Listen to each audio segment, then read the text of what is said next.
He didn't kneel when he proposed. He didn't smile, or stutter, or speak of love. The Duke of Ashworth offered Lady Evangeline Moore marriage as though he were signing a treaty cold, perfect, and dangerous.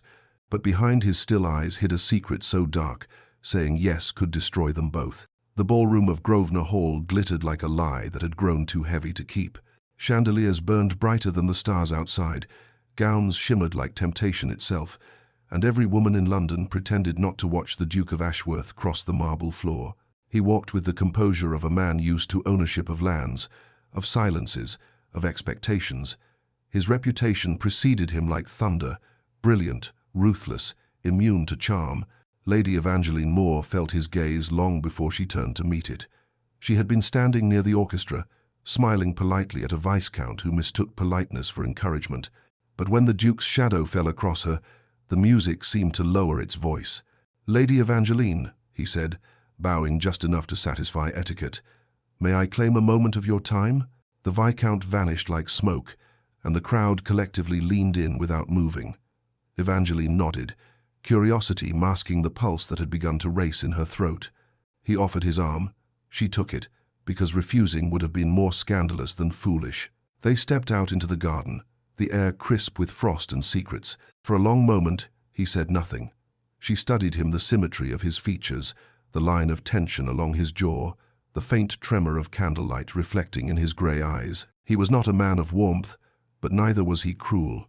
There was something else there, something colder than pride, heavier than grief. At last he spoke.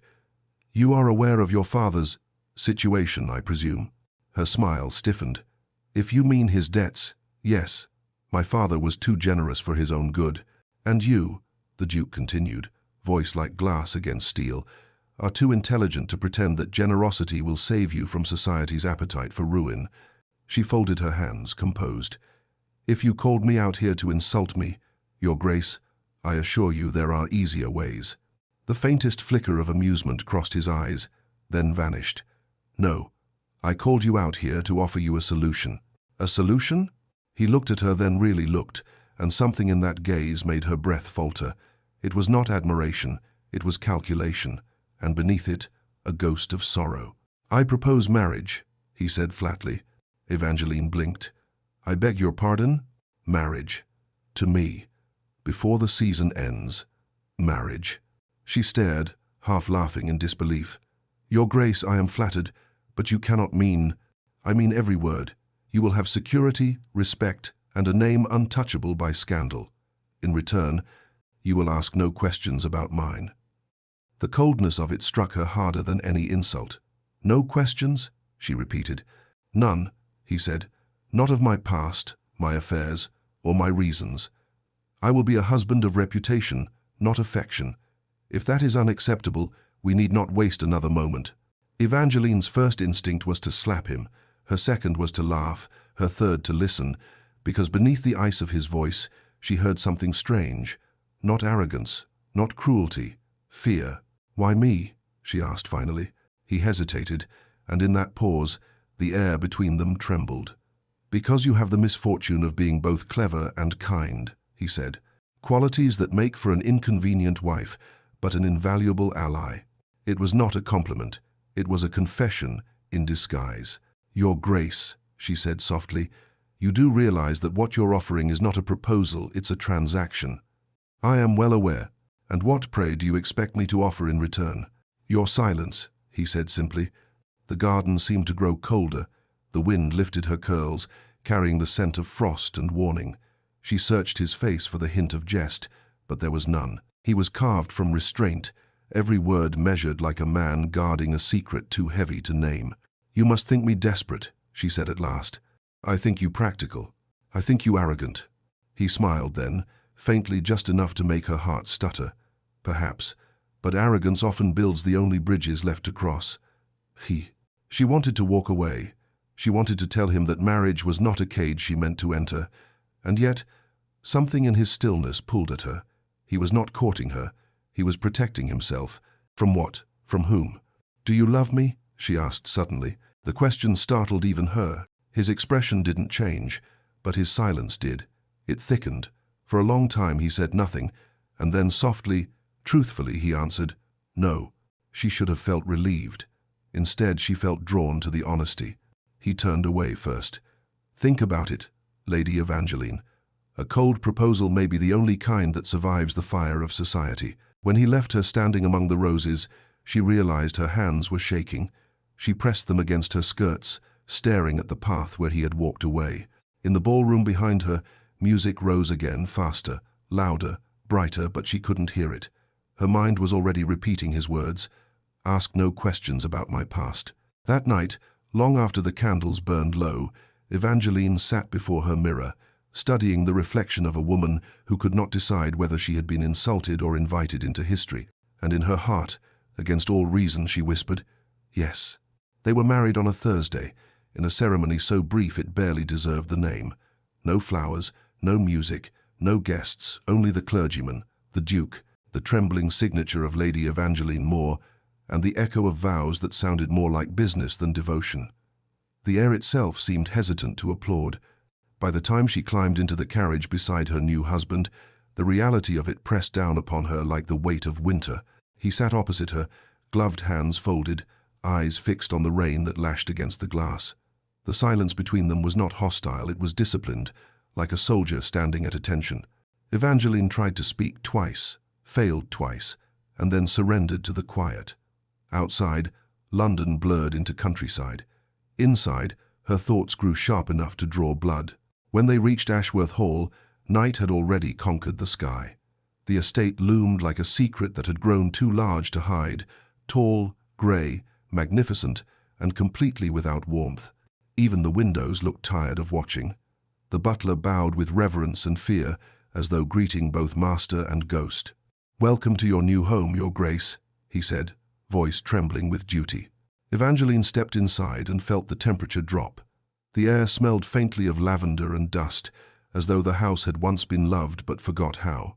Candles flickered along the corridor, revealing portraits of solemn ancestors whose eyes followed her with disapproval. The Duke offered his arm again, but it was more command than courtesy. "You'll find your chambers prepared," he said. "Mine are in the East Wing. Dinner will be served at 8. "Will we dine together?" she asked, hating how uncertain she sounded.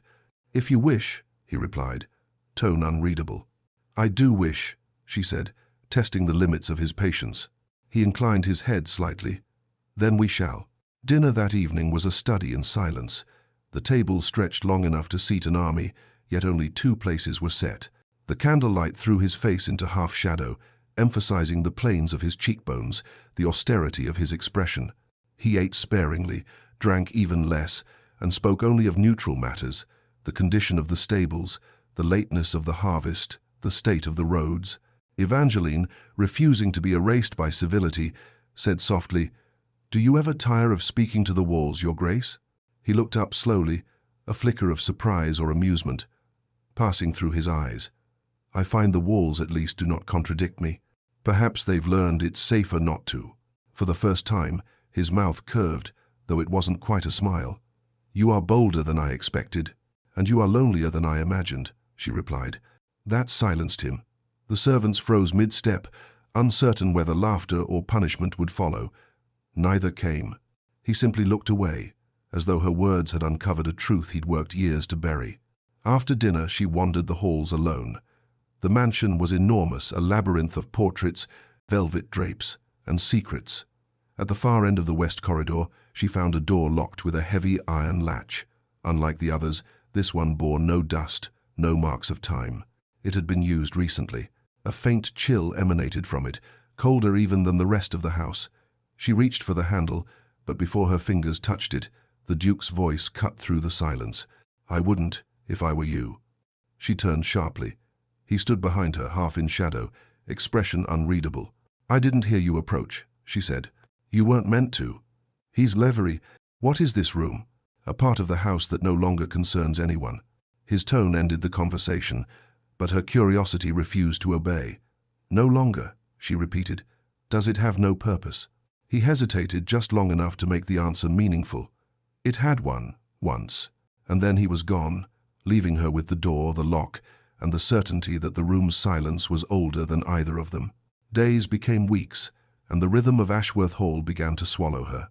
The Duke rose early, spent hours in his study or riding across the estate, and retired late, always polite, always distant. At night, she would hear his footsteps in the corridor outside her chamber, never stopping, always pacing as though he walked not for rest, but to outpace memory. The servants were loyal but cautious. When Evangeline tried to ask questions, they traded glances before answering. The butler, Mr. Hensley, finally said, "There are parts of the hall, Your Grace, that his lordship prefers to leave untouched." "Hensley, why?" she asked. He lowered his eyes. "Because some rooms remember what others forget." That night, unable to sleep, Evangeline lit a single candle and wandered again. The wind hissed through the old windows, her nightgown whispered across the floor. When she reached the west wing, the air changed. It smelled faintly of roses and grief. She stood before the locked door again, heart pounding. The handle was cold against her skin, colder than metal should be. She thought she heard a sound like breathing, but when she leaned closer, there was only silence. "Who are you hiding?" she whispered into the dark. Behind her, a floorboard creaked. She turned quickly, but no one was there. The candle flickered, then steadied, its flame trembling like her hands. In the morning, she asked the housekeeper, Mrs. Dunn, about the west wing. The woman's face drained of color. "Best not wander there, milady. His Grace doesn't take kindly to curiosity." "And if curiosity takes kindly to me?" Evangeline asked, half smiling. Mrs. Dunn crossed herself. "Then pray it leaves before nightfall." Evangeline laughed politely, but the warning lodged in her heart like a splinter. Every sound in the hall after that seemed to whisper secrets. The ticking clocks, the rustle of curtains, the faint echo of footsteps that never belonged to her. She began to notice other things too. Portraits turned slightly toward the wall, mirrors draped in cloth, servants who avoided eye contact when she mentioned her husband's name. Once, while walking past the gallery, she glimpsed him standing motionless before a painting, a woman's portrait shrouded in a veil of dust. When she entered the room, he was gone. It wasn't until that night, when she found a single rose laid at her place on the dinner table, that she realized the mystery had chosen her. The rose was fresh.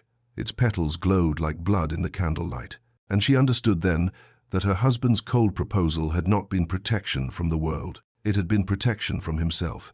Nights in Ashworth Hall had begun to take on a rhythm, soft candlelight, echoing halls, the faint tick of clocks measuring out her solitude. Lady Evangeline had grown accustomed to the quiet, until she realized that quiet, in that house, was not peace. It was warning. 3 weeks after their wedding, she woke to the sound of footsteps. Not hurried ones, measured, deliberate, a man pacing the west corridor. She lit her candle and opened her chamber door, her bare feet cold against the stone. The hall beyond was dark except for the faint glow of a lantern moving slowly down the far end toward the locked wing. Her pulse tripped. The Duke. Without thinking, she followed. He did not look back. He moved like a shadow that had learned discipline, shoulders tense, coat thrown over his nightshirt. She trailed him through the long gallery, past the sleeping portraits and the whisper of curtains breathing in draughts. He stopped at the forbidden door, the one no servant would name. He unlocked it. Evangeline pressed herself into the alcove, heart thrashing against her ribs.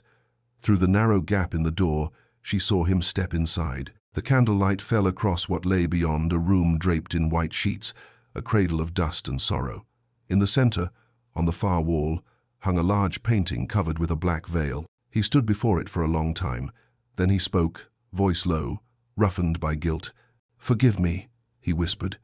"Every day I try, and every day I fail." The words struck her like a confession in a church where only ghosts listen. She dared a step closer, the floor protesting beneath her. The Duke's head turned slightly. For a heartbeat, she thought he'd seen her, but he only sighed and placed something a rose, crimson and perfect, on the small table beneath the veiled portrait.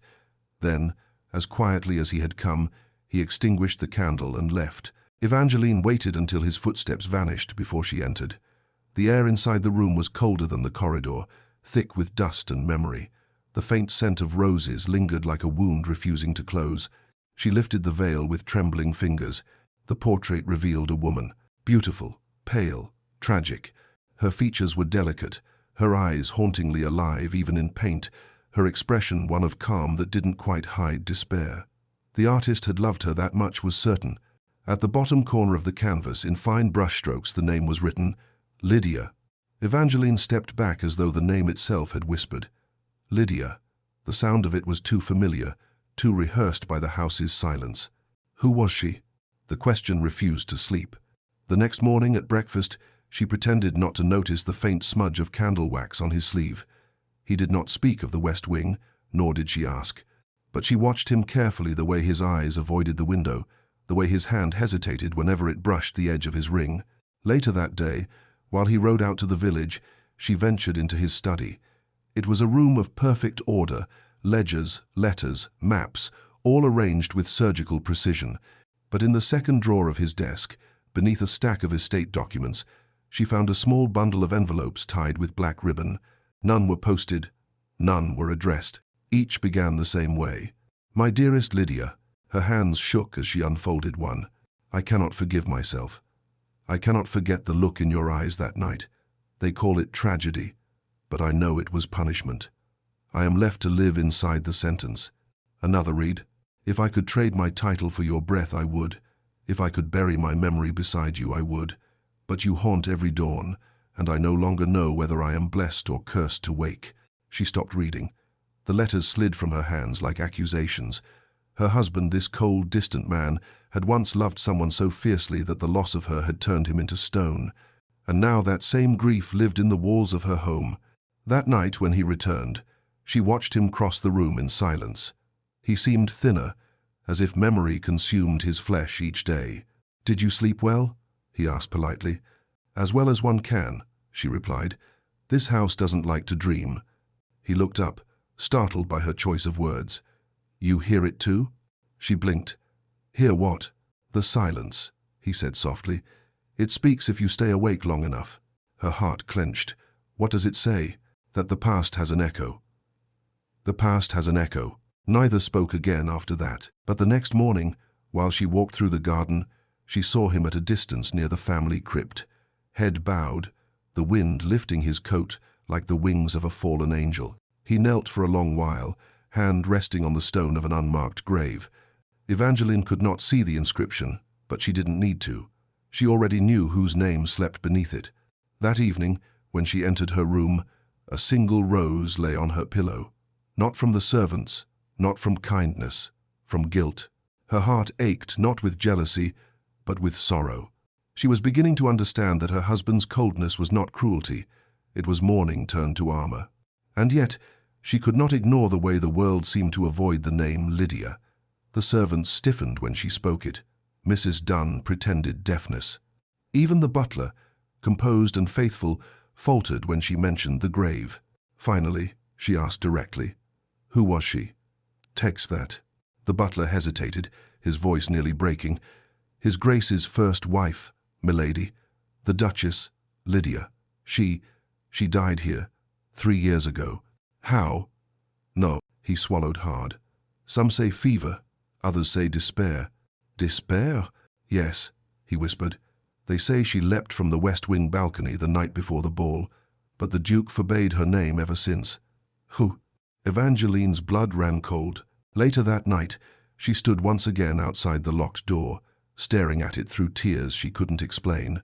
A wife mourning another wife, an inheritance of ghosts. Inside that silence, she made herself a promise. She would find out the truth about Lydia Ashworth, no matter what it cost. Because secrets this heavy did not belong to the dead alone. They were already beginning to kill the living. The storm began before midnight. Thunder rolled across the moors like a memory refusing burial, and the windows of Ashworth Hall trembled in their frames. Lady Evangeline sat alone by the fire in the drawing-room, pretending to read but really watching the flames. Every crackle reminded her of the words she'd heard whispered by the butler earlier that day. She died here, some say despair. The letters she had found burned in her mind like ink still wet. She could no longer pretend ignorance. She had married a man haunted by a grave. When the clock struck 11, the Duke entered without ceremony. His coat was damp, his eyes ringed with exhaustion. For once, he didn't look like a nobleman. He looked like a man who had forgotten how to live. "You're still awake," he said quietly. "I couldn't sleep," she replied. "It seems this house prefers company to silence." He poured himself a glass of brandy and stood before the fire, the light cutting across his face in sharp contrast. "You should rest. The storms here have a cruel habit of keeping guests awake." "I am not a guest, Julian," she said softly, using his name for the first time. "I'm your wife." He froze. That one word wife hung in the air like a ghost of something sacred. "Are you," he asked finally, "or just another soul this house will turn to silence?" Her patience cracked. "I will not be turned to silence. Not while I can still ask the questions that everyone else fears to." His gaze snapped to her, eyes glinting like steel struck with flint. "What questions?" "The one that keeps the servants whispering. The one that keeps your nights sleepless. Who was Lydia?" He said nothing, but the answer flashed across his face, grief, guilt, love, and fear, all colliding into a single expression. "Don't," he said hoarsely. "Don't say her name." "I must," she whispered, "because it's strangling you. It's strangling us. You think you hide it well, but every wall in this house remembers her." He turned away sharply, his hands gripping the mantel as if the marble could steady him. "You've been in the West Wing." "Yes," she admitted, "and I saw her face. She was beautiful, and sad, and loved." He closed his eyes. "Then you know enough." "No, Julian, I know nothing. I only know that you go there at night, that you speak to her, that you blame yourself for something you cannot undo. Tell me what happened, please." He was silent for so long that she thought he might refuse. Then, in a voice low and trembling, he began. "Lydia was my wife, my first. She was light itself. Every room she entered turned brighter, and every man she met believed himself her only son." Evangeline's chest tightened. "She loved the world too much," he continued, "and I, being proud and foolish, thought I could keep it from her. I wanted her to be content with the hall with me, but she wanted more. She wanted to be seen. When I denied her the ball in London, she went without my leave. And there," he stopped, swallowing hard, "there she met a man, someone who promised her the freedom I would not. I found her letters months later." He laughed bitterly. "I didn't rage. I didn't accuse. I simply locked the West Wing, the room where she'd painted, and told her I forgave her. I thought forgiveness would be enough to make her stay." Evangeline's voice was barely a whisper. "But it wasn't." He shook his head. "No, the night before the winter ball she came to me. She said she couldn't bear the lie any longer, that she would leave, and the scandal would ruin us both. I told her to wait until morning. I told her I loved her still, but when I woke—" His voice broke. "When I woke, she was gone. They found her at the base of the balcony, the roses frozen around her body. The world believed she jumped. Her family believed I drove her to it. The storm outside cracked open the sky, but neither of them flinched. I buried her quietly," he said. "No name, no sermon, just soil and silence. And I have lived inside that silence ever since." Evangeline rose slowly, her own tears unbidden. "That's why you married me," she said, "to protect yourself from rumor." "No." He turned to her, eyes raw. "To protect you. When I saw what society did to her, how they devoured her name, I swore never again. They called me murderer, and I let them. It was easier than the truth. The truth? That I failed her, that I was too proud to understand that love without freedom is a kind of cage." For a long time, neither spoke. Only the fire dared to breathe. Evangeline stepped closer, her anger softened by compassion. "You carry a burden too heavy for one heart, Julian. But you cannot atone for a sin that was never yours alone." He laughed, hollow. "And yet I do, every day. I thought marrying you might be a way to start over, to bury her ghost beneath new vows. But I see her in you, Evangeline, the same courage, the same kindness, and I fear history will punish you as it did her." Her voice trembled, but her eyes did not waver. "Then let me choose my punishment. Let me stay." He reached for her, fingers brushing hers, hesitant, as if afraid touch itself might condemn them. "You don't know what you're asking." "I know exactly," she said. "To be your wife, not your penance. To stand beside you, even if it means sharing your ruin." He stared at her, torn between hope and horror. "You don't understand the cost." "Then teach me," she whispered. "But stop pretending love is a crime." For the first time, something in him broke. He reached for her fully then, pulling her into his arms. The tension of years collapsed. He held her as though she were the first breath after drowning. "I don't deserve you," he murmured into her hair. "Good," she replied softly. "Then you'll never take me for granted." Lightning flared beyond the windows, painting their shadows across the wall, the living and the haunted intertwined. For the first time since she entered Ashworth Hall, Evangeline felt warmth. Not safety, not certainty, but something deeper, truth. Because now she knew what his cold proposal had really been. Not cruelty, not indifference. A plea. A man begging for someone strong enough to love him through his ghosts. Morning after the confession, the storm behaved as if ashamed of itself. The clouds retreated in tatters, the moor wore a rinsed, reluctant blue, and Ashworth Hall pretended nothing had happened. But the past prefers daylight for its ambushes. By noon, a rider came hard up the drive, mud-flinging judgment. The butler received the card as if it might bite, and brought it to the drawing-room on a tray that had carried kinder news. Mr. Henry Vale, Lydia's brother. Evangeline felt the name like the snap of a wire long stretched. Across from her, the Duke read the card once, twice, then folded it so carefully that the crease looked like a wound sutured by habit. "Show him in," he said. Henry Vale entered with the brisk entitlement of a man who believed grief licensed cruelty. Tall, beautifully dressed, with eyes that had learned to sharpen rumors into weapons, he bowed to Evangeline with the politeness of a duelist. "Your Grace," he said to Julian, dispensing with pleasantries, "my sister's ghost remains badly treated in this county." "My condolences are unchanged," Julian replied evenly. "Your regrets have always been abundant," Vale said, smiling without warmth. "But I have come for something that can be tallied." He placed a packet on the table.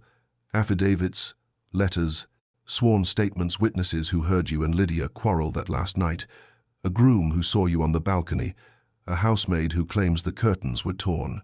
Evangeline's hands tightened on the chair back. "You mean to try him again in the court of rumor?" "In the Chancery Court if I must," Vale returned. "I will have the deed to the West Wing, the dowry reversion, and a public acknowledgement of culpability. Ashworth will not buy virtue with silence while my sister lies nameless." "The deed is stone and timber," Julian said. "It cannot resurrect the dead." "But it can bury the living," Vale murmured. He turned to Evangeline with lazy malice. "And you, madam, you married a man the city still calls murderer. Are you proud of the economy of it? One wedding, 2 funerals." Evangeline stepped forward before Julian could answer. Her voice was calm, her gaze surgical. "Sir, you speak like a man who has learned his vocabulary from pamphlets. I have read them too. They are very sure of themselves until facts begin to breathe. My husband's guilt is a costume you prefer because it keeps you warm at night. I will not help you tailor it." Color rose high on Vale's cheekbones. For the first time he seemed uncertain whom he faced. "Then you consent to share his ruin," he said. "How loyal." "How practical," she corrected. "Ruin, when it belongs to truth, is less expensive than the interest charged by lies." Vale laughed once, a brittle sound.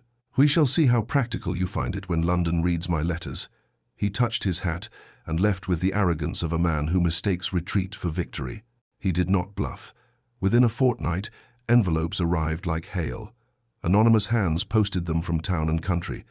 The Duke's cruelty, the balcony, the fall, the nameless grave. Old gossip found a second wind. New gossip pinned it to fashionable sleeves. A dinner invitation, once a courtesy, became a summons to humiliation. They went anyway. It was Lady Penworth's Thursday rooms built for opera. Tables set for verdict. Candles multiplied themselves in mirrors. Violins rehearsed their indifference. Conversation halted when the Ashworths entered. Some smiles were brave, many were predatory. Evangeline felt the city's old appetite quicken and placed her hand upon Julian's arm as one steadies a glass on a moving carriage. At table, a viscount with a talent for cowardice tried to be clever. "Your Grace," he said brightly to Julian, "I understand your West Wing has become quite the attraction, so many visitors in print." Tittering like silver spoons followed. Evangeline set down her knife, and the small sound announced a different sort of music. "My lord," she said, pleasantly enough that even rudeness leaned closer to borrow her tone, "I find it extraordinary that a gentleman would discuss a lady's grave between courses. Does tragedy sharpen the palate?" The Viscount flushed. Laughter skittered away. A dowager who had outlived 3 husbands raised her glass in discreet salute. Across the table, Henry Vale watched with narrowed eyes, calculating his next letter before dessert. After dinner, Evangeline stole a moment with him in the anteroom, where palms and gossip usually thrived. "Mr. Vale," she said softly, "you loved your sister, so did my husband. Hate me if you must, but do not confound grief with arithmetic." "Arithmetic," he repeated, amused despite himself. "Yes, you think loss can be balanced by scandal, pain paid off with property, guilt amortized by headlines. But the account you want to settle is with death itself, and death does not sign receipts." She stepped closer. "If you must ruin us, do it openly. Bring suit, not whispers. We will answer." Vale's gaze flickered. For a heartbeat there, unmistakably was sorrow, unadorned. Then habit returned, and he bowed. "Prepare to answer, then," he said, and left her with the palm fronds and the faint smell of oranges, pretending to be summer. That night, back at the hall, wind worried the eaves again. Evangeline found Julian in the study, sleeves rolled, a map of the estate spread like a patient on the desk. He looked up, the fatigue of weeks living under his eyes. "We are losing ground," he said. "Tenants ask questions, merchants delay credit. If he presses in chancery, he can freeze our accounts." "Let him press," she said, closing the door. "But before he does, you owe me something you tried to spare me of." He held her gaze. "The rest, all of it." So he told her the part he had sealed even from confession. Lydia's lover had been a man of rank and leisure whose cowardice wore the uniform of charm. He had sent poems at first, then plans. When Lydia tried to end it, he sent a last letter. "If you will not come, I shall print what you have written.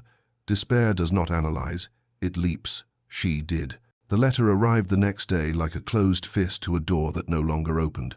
"I went to him," Julian said. "I told him what had happened. He paled, then offered me money, Evangeline, to make the matter tidy. I refused his purse and accepted his silence. I thought sparing Lydia the scandal would be love's last decent act. I was wrong. I spared him instead. I taught a coward the price of impunity."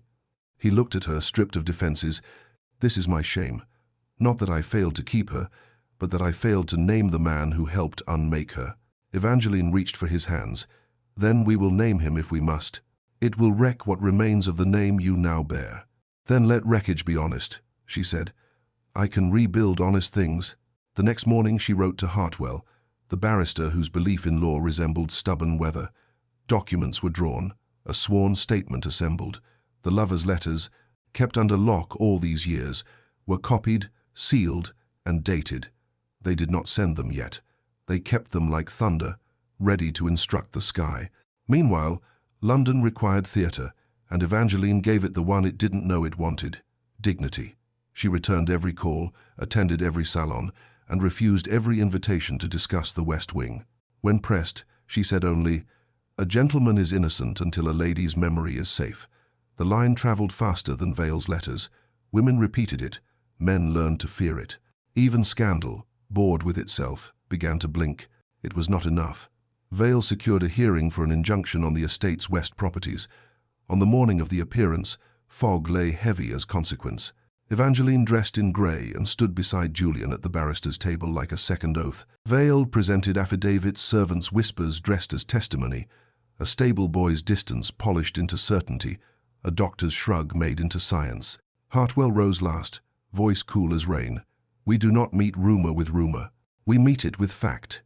He produced the sealed packet, named the lover, quoted lines too distinctive to be denied, placed dates that made arithmetic out of innuendo. The judge, a man fond of sentences that end things, dismissed the injunction for want of daylight. Outside the court, Vale confronted them on the steps, rage raw at last. "You would drag a gentleman's name through mud to save your own?" "No," Julian said quietly. "To save my wife's." He glanced at Evangeline, and the word wife rang like a bell finding the right air. Vale's anger faltered where sincerity stood. He swallowed, looked away toward a city that had entertained him with vengeance, and suddenly seemed small. "Keep your wing," he said hoarsely. "Keep your silence too. I am tired of our family being famous for dying." He left them there, two people and a weatherless sky. Ashworth Hall did not warm all at once, but the cold learned manners. Anonymous letters shrank back to their dens. Shops extended credit, not because accounts balanced, but because faces did. In the west corridor, Evangeline paused one evening before the veiled portrait and laid a single rose upon the table. "Rest," she said. "We have learned how." Behind her, Julian stood without intruding. "What does it feel like?" he asked softly. "To defend a man the world distrusts." "Like teaching a crowd to read," she said. "At first they mispronounce everything. Then one by one, meaning appears." He took her hand there in the hush, where tragedy had once claimed ownership, and did not hurry the moment. "You were braver than I knew how to be." "I had practice," she answered, smiling. "You married me to silence. I married you to speak." And for the first time since Lydia's name had stolen daylight from the hall, night arrived without negotiation, and the house slept. Autumn arrived like a verdict. The leaves around Ashworth Hall burned in defiant colors: gold, scarlet, copper, as if mocking the ruin quietly advancing from London. Debts, frozen accounts, creditors too polite to be kind. For weeks, Evangeline and Julian had lived like fugitives inside their own estate, pretending calm while every letter brought new trouble. The servants were paid from hidden reserves, the horses sold discreetly. But gossip, once unleashed, has the endurance of sin. The city's whispers outlived the court's dismissal. The Duke of Ashworth may have silenced the judge, but guilt needs no gavel. One grey morning, the solicitor arrived with the final blow. The Crown had ordered an inquiry into the hall's finances. The estate, it seemed, would soon be seized. Julian read the letter twice, then folded it and placed it on the mantel. He said nothing, but his silence was louder than any storm. When he finally spoke, his voice was calm, too calm. "It's over, Evangeline. I'll leave before they take the house. There's enough money hidden abroad to keep you safe." She looked at him across the room, heart thudding. "And you?" "I'll go to the continent. France, perhaps. They've long stopped caring about English scandals." "No." He blinked. "What?" "No," she repeated, stepping forward. "You will not run. You will not vanish like a ghost and leave me to haunt this place alone." He laughed, hollow and exhausted. "You don't understand. They'll come for everything: our name, our property, your reputation.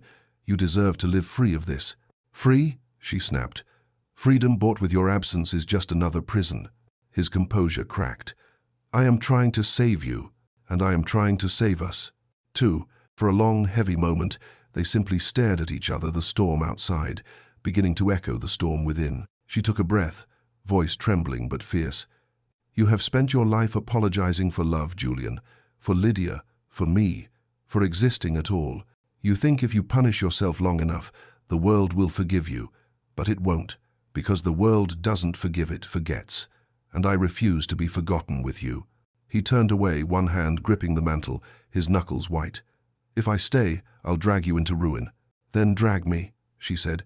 "I'd rather drown beside you than float in safety without you." Something inside him broke then. Slowly, he turned his face pale, his eyes bright with anguish. "You don't know what you're saying." "I know exactly what I'm saying. I married a man, not a reputation." He crossed the room in 2 strides and caught her hand, pulling her closer. "Do you understand what that means? The life you'd be choosing?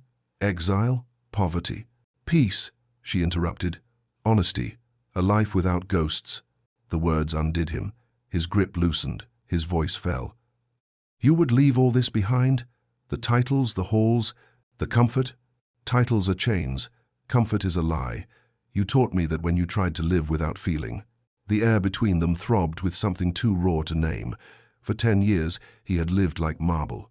For 10 years, she had fought to thaw him. And now, at last, the fire she had kept, banked in patience, found its flame. He reached up, cupping her face, searching her eyes as though for permission. She gave it with a whisper. "Stop apologizing." His mouth met hers like confession and absolution at once. The kiss was not gentle. It was desperate, honest, hungry, with years of silence. When they broke apart, both were trembling. He rested his forehead against hers. "What have I done to deserve you?" "Everything you regret," she said softly. Outside, thunder cracked again, but neither flinched. The storm had come to witness them, not to frighten them. That night, they did not speak of the future. They let touch speak the language their guilt had long forbidden. His hands traced her, as if memorizing proof that life had given him another chance. Her tears fell against his skin like baptism. For once, neither felt like they owed the world an apology for being alive. Afterward, in the hush that followed, Evangeline lay against his chest, listening to his heartbeat steady, certain, human. "What will we do?" she murmured. "Tell the truth," he said simply. She lifted her head. "All of it, all of it. Every line, every lie, every omission. If ruin must come, let it come clean. Come see us." And so, by morning, the decision was made. They would reveal everything, the scandal, the letters, the coward who destroyed Lydia's name, the silence that had kept her husband chained. It would mean disgrace, perhaps imprisonment, but for the first time, Julian looked at the dawn without flinching. He turned to her, smiling faintly. "Do you realize what you've done to me?" She arched a brow. "Saved you?" "No," he said softly. "Loved me until I remembered I was worth saving." Later that day, the servants whispered as the Duke and Duchess packed only one trunk each. No jewels, no silver, only papers, a few books, and a single rose taken from the table beneath Lydia's portrait. As the carriage rolled away from the hall, Evangeline looked back through the window. The mansion stood tall against the grey sky, proud and empty, a monument to a life they had finally outgrown. "Will you miss it?" Julian asked quietly. She smiled through tears. "Not as much as I'll enjoy watching what we build next." He took her hand. "Then wherever we end up, that will be home." They didn't know then that the truth they carried would change everything, that it would both destroy and save them. But they didn't care. The future was no longer something to survive. It was something to begin. Truth has its own appetite. Once fed, it never stops until everything false is devoured. By the time the Duke and Duchess of Ashworth reached London, the rumour mills had already turned faster than the wheels of their carriage. They arrived not as nobility returning to court, but as two fugitives of reputation, carrying the only weapon they had left, honesty. The confession was written in Julian's own hand. No lawyers, no embellishment, just the plain, deliberate prose of a man who had run out of disguises. It recounted everything: Lydia's affair, the blackmail, her death, the silence that followed. It named the lover and admitted the guilt of cowardice in not speaking sooner. At the bottom, Evangeline had insisted he sign his full name and hers beside it. He sent it to the Times. Within hours, the letter was everywhere, quoted, debated, mocked, defended. Society, addicted to scandal, was intoxicated again. Some called it proof of his villainy. Others whispered of redemption. The Crown stripped him of his title before sunset. Creditors descended like vultures. Invitations disappeared. And yet, for the first time in years, Julian slept. When he woke, he found Evangeline sitting by the window of their modest London rooms, sunlight on her hair, peace in her eyes. "You've lost everything," she said softly. He smiled. "Then I'm finally free enough to earn it again." She turned to him, studying the ease in his shoulders, the quiet in his voice. "Do you regret it?" "No," he said. "Only that I waited so long to tell the truth." "Then let us build something that doesn't depend on lies." They sold what they could, settled their debts, and left London behind. The road to the coast was long, but neither minded. Each mile felt like a page being turned in a book they had both survived.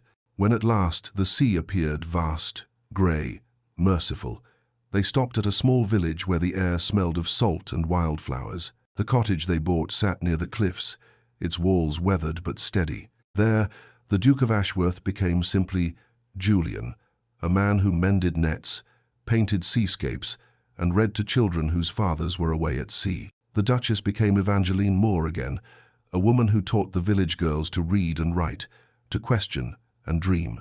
Their lives shrank, but their hearts finally fit inside them. Some nights, when the tide came in and the lantern burned low, Julian would paint while Evangeline read aloud. Her voice low, steady, alive was the one sound he trusted more than the sea. Once, she asked, "Do you miss it? The halls, the grandeur, the name?" He smiled without looking up. "I used to think nobility was something you inherited. Then you showed me it's something you earn every day. You choose kindness over comfort." Years passed quietly. The portrait of Lydia came with them, not as a relic of guilt but as remembrance. It hung above the mantel in their sitting room, veiled not in black but in light cloth, open to air and time. Evangeline tended a rose garden below the window, each bloom a small resurrection. Sometimes travelers passing through the village would recognize him.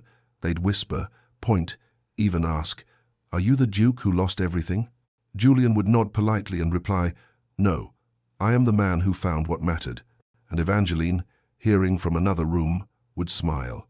On their 5th year by the sea, a letter arrived, no seal, no name, only one line written in an elegant hand. "You were right to speak. Some ghosts rest only when the truth does." It was unsigned, but they both knew it was from Henry Vale, Lydia's brother. Evangeline placed the letter in the drawer beside the rose Julian had taken from the west wing, their last relic of the past, and closed it gently. "Peace," she whispered, at last. That evening, they walked the cliffs as the sun sank into the horizon.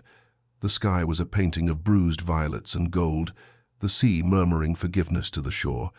Julian stopped suddenly, looking out over the water. "Do you remember the night I proposed?" he asked. "How could I forget?" she teased. "You sounded like a man hiring a governess." He laughed quietly. "I was terrified. I thought if I showed you warmth, you'd see the cracks underneath. And now?" He looked at her, the woman who had walked through fire and scandal and ruin just to teach him how to live. "Now," he said, "I know warmth is the only thing that keeps a man from turning to stone." The wind pulled at her hair, carrying her laughter into the air. "Then promise me one thing, Julian. Anything. When they write of us, and they will let them say we burned brightly, even if the world called it ruin." He took her hand, kissed her knuckles and nodded. "Then ruin will be our triumph." They stood there until the tide reached the rocks below, the sea wrapping itself around the world in slow applause.